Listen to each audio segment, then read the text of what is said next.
And now on the opening day of Rugby Union's Five Nations Championship, here with the sports news is David Icke.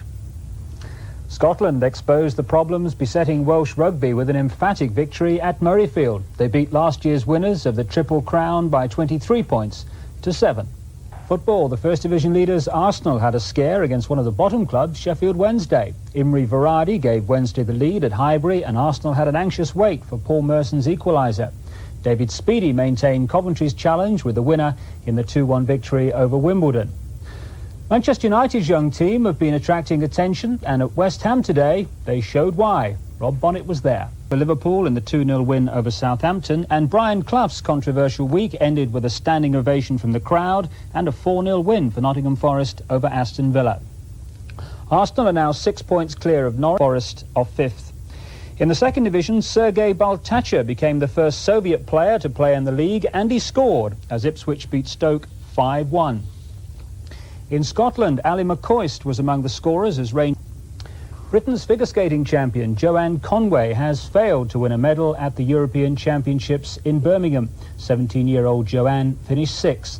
She was lying second when she took part in the free skating event this afternoon, but once again during a major championship, her nerves affected her performance. The women's gold medal was won by Claudia Leisner of West Germany. Now we go to Bournemouth for the final frames of the team event as England take on the rest of the world in international snooker. Here's David Icke. Yes, thank you, and welcome to Bournemouth for the last time in the 1989 Facina Windows World Cup. And in this programme, as you've heard, we'll see the final decided between England and the rest of the world. Good final it is too. This was the situation when we left it an hour ago on BBC Two. England led 6-5 in the best of 17. Jimmy White and Tony Drago had shared their frames. Then we saw Steve Davis won the first of his two against Dino Kane, and I can tell you he won the next one as well with a break of 68, so 7-5 to England now as Neil Folds and Silvino Francisco come out into the arena for their two frames. Well, Silvino has been in good form in this final. He took 3 frames off Jimmy White earlier on this afternoon, but is behind in this next frame, which has already been going for 25 minutes. Neil Folds there leading 58-41. Commentators John Spencer and Jack Carnham.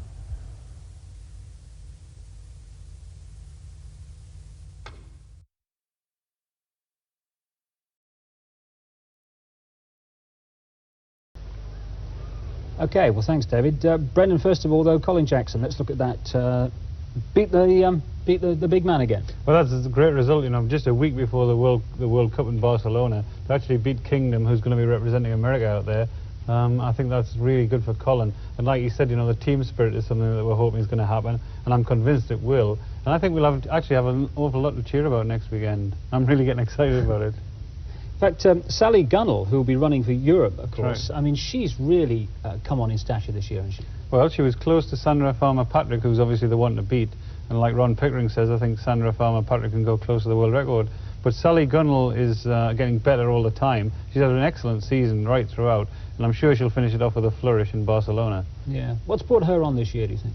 Well, I think she's actually managed to keep her speed by running the shorter hurdles, you know, the 100-metre hurdles, and also the strength in the winter and the 400-metre races that she's run has made her a really strong 400-metre hurdler. But the fact of the matter is, her technically over the hurdle, she's really good. So the fact when they're coming into the finishing straight and they're tired, she's able to maintain her form, which is obviously the thing that gives her that impetus in the last couple of hurdles. So, you know, the performances leading up to the World Cup, obviously everyone's getting ready for it, and it's taken on a much greater significance in Britain as a result of the British men's team qualifying for the final, and everyone's getting carried away with that spirit, and a few of them have just missed tonight's meeting just to put the finishing touches to their own training, and I think we're going to have a lot to think about. The overall Commonwealth Games has been in the news as well, but I think for a little period we'll forget the Commonwealth Games, even though the selectors have... Let's not quite forget it, actually, because the selectors are, well, dare I say it, got themselves in a bit of a mess again, haven't they? Well, I looked at the team the other day and I saw Egan Billy in the 800 metres for the men, Egan Billy and Matthew Yates, and then one other, Sebastian Coe, Steve Cram or Peter Elliott. And that makes you just think about, you know, how the hell did they get themselves into that situation? And, you know, there's lots of reasons why they did, but then Peter Elliott and Steve Cram having a run-off for the 1500 metres doesn't seem to be the right answer either. So, you know, continually the athletes are getting better, but continually the sport is being dragged through the mud, you know. Anyway, Brent, let's carry on with tonight now. The Grand Prix meeting, the Grand Prix finals here, and we'll go to the men's 200 metres. Robson de Silva in this, the fastest man in the world this year. Commentator David Coleman. This violence comes just a week after similar scenes at Chelsea. It raises once again the issue of how soccer hooliganism can be contained. In fact, if I may continue with the conversation I was having a wee bit earlier on with David, quite simply, David, why is this beginning again? Because it was quiet for a while. Yes, the early 70s were very bad for this sort of thing, but then there has been a sort of a better period for it. I don't know, really. I think clubs like Chelsea and Millwall get a reputation, and the fans, whether they lead boring lives or not, I don't know. And I say fans, a very small minority of those fans, because not everyone that follows Millwall or Chelsea is a hooligan, far, far from it. They get this reputation and they try to live up to it, because I think it makes them feel good. So they themselves are actually getting themselves a league table, as it were, of violence. Yeah, I mean, they enjoy, they see the names of the papers, Millwall fans cause this sort of trouble, and they see themselves on the television throwing seats at people, and it makes them feel big in their perverse little minds. Claim that you claim to be the Son of God. Is that true? Yes, you see, the thing is that it's quite funny, really. You know, 2,000 years ago, had a guy called Jesus sat here and said these same things, you would still be laughing. It's really, really funny that we've not really moved on that much. There have been many missions, if you like, over the last 12,000 years to try to free the earth from control by a force that is working against the Godhead. The Godhead is the basis of all love and wisdom and all the rest of it in the whole of creation.